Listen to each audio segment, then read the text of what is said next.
sa mga commuters dyan, babae man o lalaki, dahil hindi nyo kilala kung sino-sino ba ang inyong makakasabay sa inyong biyahe. Tulad na lamang ng video na ito. Para sa kabuuang detalye ng balitang yan, narito ang ating report.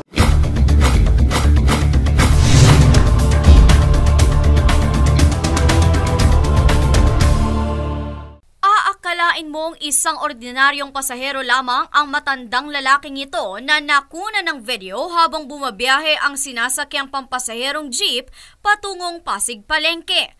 Ayon sa kumuha at nag-upload ng nasabing video na isang Abi Estacio, sumakay ang nasabing lalaki sa bahagi ng tuktukan o ususan sa lungsod ng Taguig kung saan umupo ito sa tapat nitong upuan. Ilang minuto umano matapos na makasakay ng jeep ang matanda, inilabas nito ang kanyang cellphone at ipwinesto paharap kay Estacio kung saan makikitang nagpi-play dito ang isa umanong sex video na tila ba nais talagang ipanood sa kanya. Umabot ang pangyayari ng 15 hanggang 20 minuto. Dahil umano dito, nakaramdam si Estacio ng takot at hindi na rin siya makapagsalita pa. Sa takot, tanging ang pagbe-video na lamang sa mga pangyayari ang kanyang nagawa.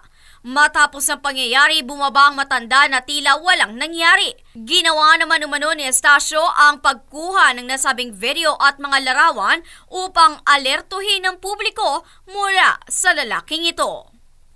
Para sa MBC Network News, RH44, Vien Dacles, naglilingkod sa pagbabalita.